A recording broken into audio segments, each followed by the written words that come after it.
जय हिंद मेरे प्यारे साथियों, कैसे आप सभी। मैं उम्मीद करता हूं कि आप लोग अच्छे होंगे। दोस्तों, आज की इस वीडियो में हम लोग घातांक के नियम को सीखेंगे और बिल्कुल ही आपको इसको समझा दिया जाएगा आखिर क्या क्या इसका नियम होता है। आपको हमेशा के लिए रटने का ज़रूरत नहीं पड़ेगा, ठीक है। तो इस वीडियो को शुरू से लेकर के लास्ट तक जरूर देख लीजिएगा। आपको अच्छे से समझाया जा रहा है। आपको करना क्या है, बस ध्यान से इसको अंतिम तक देख लेना है, ठीक है। बिल्कुल भगा करके नहीं देखना है। यदि आप वीडियो को भगाते हैं तो कहीं ना कहीं आप मिस्टेक कर जाएंगे, ठीक है। तो चलिए वीडियो को शुरुआत करते हैं। दोस्तों, वीडियो स्टार्ट करने से पहले आप सभी से एक रिक्वेस्ट करना चाहूँगा, यदि अभी तक आप इस चैनल को सब्सक्राइब नहीं किए हैं, नीचे सब्सक्राइब का बटन दिया हो वहाँ दबा के जरूर सब्सक्राइब कर लीजिए, ताकि जब भी इस तरह का कंटेंट को लेकर के आऊँ तो उसका नोटिफिकेशन सबसे पहले आप तक पहुँचे, ठीक है। तो चलिए, यहाँ पर कुछ नियम है। ये सभी नियम को हम उदाहरण के द्वारा आपको समझाएंगे, बहुत ही अच्छे तरीके से समझाएंगे, ठीक है। तो यहाँ पर पहला जो नियम है क्या है, a⁻0 = 1 होता है। तो यहाँ पर सबसे पहले नियम को लिखेंगे। क्या है पहला नियम, a⁻0 = 1, मतलब a पर पावर 0 का मान कितना होता है, 1 होता है, ठीक है। कितना होता है, 1 होता है। तो ये चीज़ आपको याद रखना पड़ेगा। यहाँ पर एक कहने का मतलब क्या हुआ, एक के जगह में कोई संख्या आ सकता है, कोई भी संख्या आ सकता है। तो इसका किसी भी संख्या पर पावर, इसका कहने का मतलब यही हुआ कि किसी भी संख्या पर पावर अगर 0 रख दें, उसका मान क्या होता है, हमेशा के लिए 1 हो जाएगा। जैसे सपोज कीजिए, अगर यदि हम 15 पर पावर 0 रखें मान, यहाँ पर घात में, तो 15 पर पावर 0 रखें तो इसका मान कितना होगा, इसका जो आंसर होगा कितना होगा, 1 होगा, ठीक है। यहीं पर दूसरा नंबर एग्जाम्पल में अगर समझते हैं, मान चलिए यहाँ पर 48 है। 48 के पावर अगर 0 लगा दिया जाए तो इसका मान कितना होगा, 1 होगा, ठीक है। कितना भी बड़ा संख्या हो, कोई भी चीज़ हो, उसके पावर में अगर 0 आ जाए तो हमेशा के लिए उसका मान कितना होगा, 1 होगा, ठीक है। एक और एग्जाम्पल लेते हैं। जैसे मान चलिए यहाँ पर 10,250, इस पर पावर अगर यदि 0 रख दिया जाए, इस पर घात अगर यदि 0 रख दिया जाए तो पूरा का पूरा मान क्या हो जाएगा, पूरा का पूरा मान इसका 1 हो जाएगा। इसी तरह जो भी संख्या 1 लाख, 2 लाख, 10 लाख, 1 करोड़, कितना भी हो, उस पर पावर यानी उस पर घात अगर 0 लगा दें, उसका मान हमेशा क्या होगा, 1 ही होगा, ठीक है। समझ गए होंगे आप। चलिए, पहला नियम हुआ। दूसरा नियम क्या कहता है घातांक का, दूसरा नियम कहता है हम लोगों का a⁻n यदि है तो इसको इस तरीके से लिख सकते हैं। कैसे, a गुना a (n बार। इसका यही नियम होता है, ठीक है। इसका कहने का मतलब ये हुआ, n बार मतलब जितना यहाँ पर रहेगा। अगर यदि मान से चलिए, इसको एग्जाम्पल के द्वारा समझते हैं। जैसे यहाँ पर मान लीजिए पहला नंबर एग्जाम्पल में 2 पर पावर 3 है, 2 के घात 3 है। तो इसका कहने का मतलब ये हुआ, यह जो 2 है कितने बार आपस में गुना होगा, तो 3 बार आपस में गुना होगा खुद से, ठीक है। यदि 4 रहता है यहाँ पर तो 4 बार आपस में गुना होगा। इसलिए यहाँ पर लिखा गया क्या, n बार लिखा गया है। यानी कि a को गुना करना है, जितना बार घात रहेगा तो a के जगह में कोई संख्या रहेगा, जैसा कि यहाँ पर संख्या आपको दिया है। n के जगह में कोई संख्या रहेगा तो यहाँ पर भी संख्या आपको दिया, मतलब 2 के घात 3 दिया है तो कितना हो गया, 2 को 3 बार आपस में गुना करना पड़ा। तो इसका जो आंसर होगा कितना होगा, वो 8 हो जाएगा। 2 दूना 4 दूना 8, ये आंसर हुआ, ठीक है। चलिए एक और एग्जांपल ले लेते हैं। जैसे मान लीजिए 4 के घात, अगर यदि 4 के घात आपको दिया क्या, 2, तो 4 के घात अगर 2 रहेगा तो इसका मतलब क्या हुआ, 4 को 2 बार गुना करना है, 4 को आपस में 2 बार गुना करना है, ये हम लोगों का आंसर होगा, ठीक है। एक और एग्जांपल लेते हैं। जैसे 5 के पावर मान लीजिए 4 है, 5 के पावर 4 है। तो इसका कहने का मतलब ये हुआ, इस 5 को जो देख रहे हैं, ये 5 को, इसको आपको 4 बार आपस में गुना करना है, ठीक है। अब गुना करने पर जो आएगा यहाँ पर लिख दीजिए, 5 × 5 = 25, 25 को जब 5 से गुना करेंगे 125, 125 को जब 5 से गुना करेंगे तो 625, यही इसका आंसर होगा, ठीक है। समझ गए आप। चलिए, ये दूसरा नियम हो गया। यहाँ पर दूसरा नियम हम लोग समझ लिए। अब चलिए तीसरा नियम क्या होता है घातांक का, उसको भी समझते हैं। तीसरा नियम क्या है, तीसरा नियम हम लोगों का ये है, यदि a⁻m इसके पावर n इस तरह से रहे तो हम लोग इसको क्या कर सकते हैं, हम लोग कर सकते हैं a पर पावर m गुना m (n बार। बस वही चीज़ है, वही चीज़ है। आपको देखिए ये जो नियम पढ़े थे ऊपर वाले ये 2 नंबर में, यही चीज़ है। बस यहाँ पर क्या किया गया है, 2 बार पावर पर पावर लगा दिया, मतलब घात पर घात लगा दिया। तो सबसे पहले ऊपर वाले को सॉल्व करेंगे। तो चलिए इसको एग्जाम्पल के द्वारा समझते हैं तो ज़्यादा समझ में आएगा। मान लीजिए 2 के पावर 3 और इसके पावर क्या है 2 है। तो सबसे पहले हम लोग इस पर नियम लगाएंगे, इस पर 3 के पावर 2 में। तो यहाँ 2 नीचे जैसा को वैसा रहने देते हैं। या जो 3 गुना होगा कितने बार में आपस में गुना होगा, तो 2 बार आपस में गुना होगा। क्यों होगा, क्योंकि इसके जो घात है या जो घातांक यहाँ पर लगा हुआ वो कितना है, 2 लगा हुआ है, इसलिए 2 बार आपस में गुना हुआ है। ठीक है, और चलिए अब क्या करेंगे, गुना कर देंगे, सिंपली सा इसको गुना कर देंगे। तो 2 के घात कितना हो गया, 2 के घात आ गया 3 × 9, तो 9 आ गया। तो अब क्या करना हम लोग को, इस 2 को आपस में कितने बार गुना करना है, 9 बार गुना करना है। क्योंकि यहाँ पर जो घातांक है वो कितना है, 9 है। तो यहाँ पर लिखेंगे 2 × 2 × 2 × 2। इस तरीके से हम लोग 9 बार गुना कर देंगे। ठीक है, कर दिए गुना। चलिए गुना कर लेते हैं, कितना होता है, 2 दूना 4, 4 दूना 8, 8 दूना 16, 16 दूना 32, 32 दूना 32 दूना हो गया कितना हो गया 64, 64 दूना 128, 128 दूना 256, 256 दूना कितना होगा 512, 256 दूना 512। ये इस सवाल का आंसर होगा। समझ गए आप। चलिए अब चौथा नियम को समझते हैं। चौथा नियम कैसा है, चौथा नियम में होगा क्या, बस यही सेम चीज़ है, बस आपको थोड़ा सा यहाँ पर देखिए भटकाने का प्रयास किया गया। तो चौथा नियम क्या है, देखिए a⁴m ब्रैकेट बंद, उसके पावर है कितना n।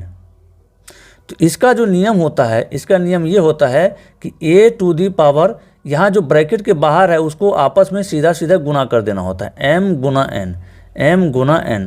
ऊपर वाले में कैसे करते थे, ऊपर वाले में सबसे पहले m को लगातार m से ही गुना करते थे। लेकिन जब ब्रैकेट दिया हुआ रहेगा, ब्रैकेट के बाहर कोई घातांक रहेगा तो वो सभी आपस में गुना हो जाता है, वो सभी आपस में गुना हो जाता है। समझ गए। यदि आपको कन्फ्यूजन हो रहा है तो वीडियो को थोड़ा सा पीछे करके देखिए तो आपको अंतर पता चल जाएगा। ठीक है, आपको डिफरेंस पता चल जाएगा, ये क्या है ये क्या है, जो मैं समझाने का प्रयास कर रहा हूँ। तो यहाँ पर क्या होगा, ये आपस में गुना हो जाएगा दोनों। ठीक है, तो यहाँ गुना कर दी m गुना n। लेकिन तीसरा में ऐसा नहीं था, यहाँ m के घात n था, तो जितना है मतलब कहने अगर 2 रहता तो 2 बार गुना, 3 रहता तो 3 बार गुना। लेकिन चौथा नंबर में ऐसा नहीं है, सीधा सीधा ये दोनों को गुना कर देना आपस में। तो चलिए इसको एग्जाम्पल के द्वारा समझते हैं। सपोज अगर मान लीजिए 2 के पावर 3 है, यहाँ पर 2 के पावर 3 है, इस तरह से ब्रैकेट लगा हुआ, इसके पावर क्या है 2 है। अब हम लोग इसको क्या लिख सकते हैं, इसको लिख सकते हैं 2 के पावर 3 गुना में 2, मतलब दोनों आपस में गुना होगा, ब्रैकेट खुलेगा तो दोनों घात आपस में गुना हो जाएगा। ये 2 के पावर लिख सकते हैं क्या 6। अब इसको 6 को 2 के पावर 6 है, तो इसका कहने का मतलब ये हुआ कि 6 बार 2 आपस में गुना होगा, 2 गुना 2 6 बार। ठीक है, कितने बार 6 बार। तो सभी को गुना करेंगे, 2 दूना 4 दूना 8 दूना 16 दूना 32 दूना 64, कितना आ गया 64 आ गया। समझ गया आप। चलिए पांचवा रूल क्या है उसको समझते हैं। पांचवा नियम क्या है, पांचवा नियम आपका है a⁴m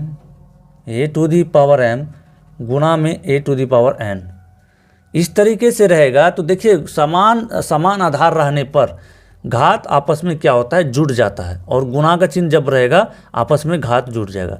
a⁴m प्लस में n ये होता है। ठीक है, तो क्या हो गया, चलिए इसको एग्जाम्पल के द्वारा समझते हैं तो ज़्यादा समझ में आएगा। देखिए ये हुआ कि a⁴m इंटू में a⁴n रहेगा, तो a⁴m प्लस n इसका जो नियम है ये है। ठीक है, मतलब पावर जुड़ जाता है, घात जुड़ जाता है जब गुना में रहेगा। तो एग्जाम्पल सपोज मान लीजिए 5 के पावर 2 और गुना में 5 के पावर 3 रहेगा। ठीक है, इस तरीके से तो हम लोग कैसे लिख सकते हैं, इसको लिख सकते हैं 5 के पावर 5 2 7। ठीक है, चूँकि 3 2 5 हो जाएगा, 3 2 5 हो जाएगा, चूँकि ये दोनों जुड़ जाएगा। ऊपर में जो है यहाँ पर देखिए प्लस किया गया है तो दोनों जुड़ जाएगा। तो 5 के पावर 5 है, तो इसको इस तरह से आप लिख सकते हैं कैसे, 5 गुना 5 गुना 5 गुना में 5, तो 5 बार लिखेंगे, है ना, 5 बार लिखेंगे। सभी को गुना कर दीजिए, 5 × 5 = 25, 25 पंचे 125, 125 पंचे कितना होगा 625, 625 को जब 5 से गुना करेंगे ये होगा 31 25, कितना होगा 31 25। चलिए समझ गए। देखिए ये चीज़ कब होगा, जब ये नीचे वाला समान समान रहेगा तभी पावर जुड़ता है, नीचे वाला जब समान रहेगा तभी पावर जुड़ता है। अगर यदि असमान रहेगा तो पावर नहीं जुटेगा। चलिए उस तरह का भी एक एग्जांपल ले लेते हैं। मान चलिए यहाँ पर 5 के पावर 2 है और गुना में क्या है, गुना में आपका 7 के पावर 3, यही ले लेते हैं। तो क्या हम लोग इसको जोड़ सकते हैं ऊपर वाले को? नहीं जोड़ सकते हैं। तो इसको सॉल्व कैसे करेंगे? इसको सॉल्व करने के लिए आपको 1 नंबर वाला फार्मूला लगाना होगा, 2 नंबर वाला फार्मूला, जो कि करते जा रहे हैं, जो कि जैसे इसमें किए थे। 5 के घात 2 था तो कितना होगा 5 गुना 5, फिर यहाँ गुना का चिन्ह है तो गुना लिख दीजिए। यहाँ 7 के घात 3 है तो 7 गुना 3, 7 3 बार हो जाएगा। ये सभी को जब आपस में गुना कर दीजिएगा, जो आएगा वही इसका आंसर होगा। ठीक है, चलिए अब छठा जो नियम होता है, छठा नियम, उसको समझते हैं क्या नियम है। तो ये छठा नियम में आपको बताया जा रहा है कैसे। देखिए जब a⁴m रहेगा, a⁴m और यहाँ पर रहेगा भाग का चिन्ह। अभी सीखे तो गुना का चिन्ह, अब सीखेंगे भाग का चिन्ह। ये क्या हो जाएगा, पावर क्या हो जाएगा, घट जाएगा, a⁴m - n हो जाएगा। पहले यहाँ गुना था तो पावर जुटता था, भागा है तो क्या होगा, पावर यहाँ पर माइनस हो जाएगा। ठीक है, समझ गए आप। चलिए फिर यहाँ पर एग्जाम्पल के द्वारा समझते हैं। मान चलिए यहाँ पर क्या है 4, इसके पावर में 5, उसके बाद भागा है 4, इसके पावर में क्या 2 ले लेते हैं। तो देखिए जब आधार समान समान है, ये भी 4 है यहाँ भी 4 है, तो क्या होता है, घात घट जाता है, घात क्या होता है, घट जाता है। तो यानी कि 5 घटाव में 2 हम लोग लिख सकते हैं। ठीक है, अब इसको लिखेंगे इस तरह से, 4 पर पावर कितना होगा 3, और फाइनल आंसर लिखने के लिए 4 के घात 3 आ गया तो 4 को 3 बार आपस में गुना कर सकते हैं। ये हो जाएगा कितना, गुना करने पर 64। समझ गए। चलिए एक और एग्जांपल ले लेते हैं। मान लीजिए यहाँ पर 5 के पावर 8 है, भागा 5 के पावर 6 मान लेते हैं। तो क्या होगा, 5 के पावर 8 माइनस में 6, 5 के पावर कितना बचेगा 2, 5 गुना 5, 2 बार गुना, ये हो गया कितना 25 हो जाएगा। ठीक है, एक और नियम होता है जो कि आखिरी नियम है, बहुत ही इंपॉर्टेंट नियम है, उसको भी समझ लेते हैं। सबसे पहले हम लोग सीखे थे क्या, a⁴0 इक्वल टू कितना होता है 1 होता है, और a⁴n इक्वल टू क्या होता है a गुना a, इस तरह से n बार। ठीक है, और ये दोनों बहुत ही इंपॉर्टेंट है। इसके साथ साथ अभी 7वां नंबर में जो बता रहे हैं हम, क्या होगा, a⁴ माइनस में n रहेगा, a⁴ माइनस में n रहेगा, तो इसको लिख सकते हैं, इसको लिख सकते हैं क्या 1 बट्टा में a पर पावर n, 1 बट्टा में a पर पावर n। ठीक है, सपोज इसका एग्जाम्पल लेके समझते हैं। तो यहाँ पर मान लीजिए 2 के पावर -3 है, तो इसको कैसे लिखेंगे, 1 बट्टा में 2 के पावर 3। ठीक है, अब इसको हल करने के लिए एक ऊपर रहेगा, नीचे में 2 के पावर 3 है, तो क्या लिख सकते हैं, 2 को 3 बार लिख सकते हैं, तो 2 गुना 2 गुना 2, यानी कि 1 बट्टा में 8 इस सवाल का आंसर है। ठीक है, समझ गए। चलिए आपको देखिए कितना नियम बता दिया, तो कुल मिलाकर के 7 नियम बताया गया, जो कि बहुत ही इंपॉर्टेंट, मोस्ट इंपॉर्टेंट नियम आपको घातांक का बताया गया है। ठीक है, तो मैं उम्मीद करता हूं कि आज के इस वीडियो से आपको अच्छा नॉलेज मिला होगा। यदि वीडियो पसंद आता है तो वीडियो को लाइक करके चैनल को जरूर सब्सक्राइब कर लीजिएगा। मिलते हैं फिर अगले वीडियो में, तब तक के लिए जय हिंद, वंदे मातरम।